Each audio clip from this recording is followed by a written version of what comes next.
Good morning, dear students. This is Mr. Abdurrahman Dawi with another session for history subject designated for grade 8 class. In today's sessions, we'll talk about the basic foundation or the main goals of our study for history or the curriculum that you're gonna be used in this year.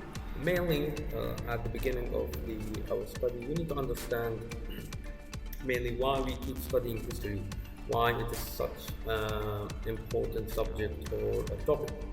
After that, we'll jump to be able to distinguish between what is called primary source and the secondary source when we examine evidence after we study a specific historical period.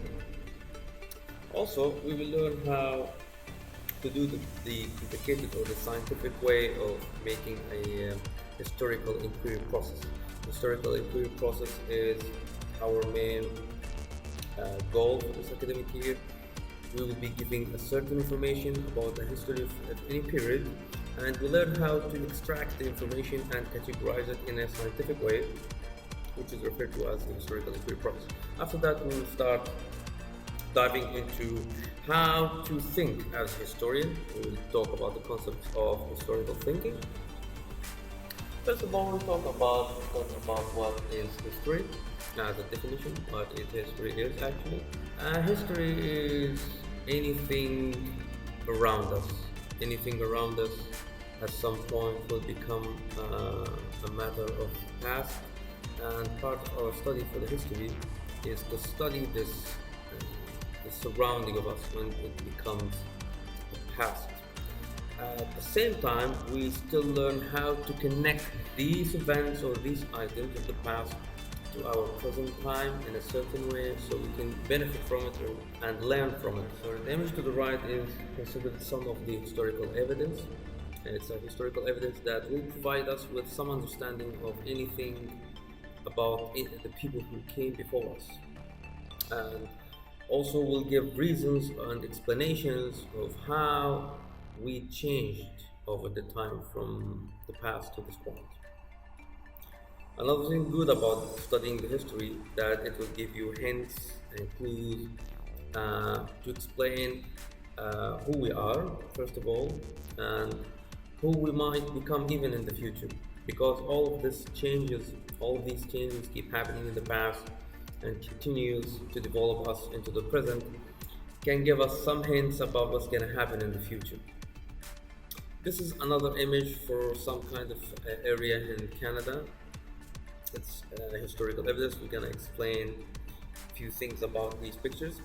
In these pictures, it's representing the same spatial area. It's the same space, same zone, but with two different points of time.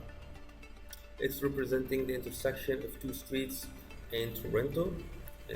One of these streets called Front Street, the other one is called Wellington, at the year 1837. Back then, Toronto used to be or was a fast-growing city, and most of the industries was established there at the late of 80s, the period between the late 80s and the early 90s. Toronto also, as population grew due to the immigration or huge numbers of immigrants to the cities. Also, beside that, some people start to consider to move to these main cities.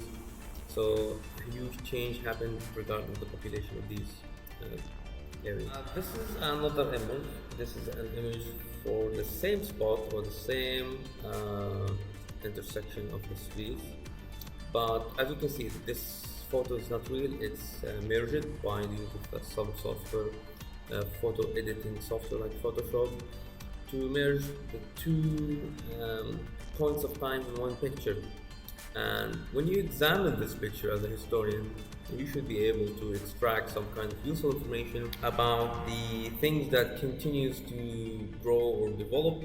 Also, you can tell that some things continue to be the same.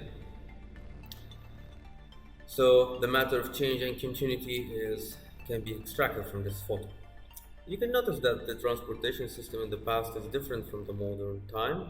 This is one of the things. Also, you can see that some buildings remain, some buildings keep changing.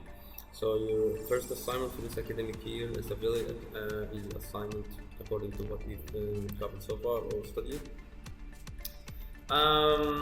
When you check this previous photo, I want you to tell me what kind of other aspects of change or continuity that you can notice about Toronto's past. So you need to examine the picture and the photo, and you tell me what also, aside the things that we studied in the photo or examined, what kind of changes or fixed things continue to our present time. So I want to thank any kind of question these students. Feel free to communicate with me over the Google Classroom or in the physical classroom. Stay safe. See you in other sessions, and inshallah, take care.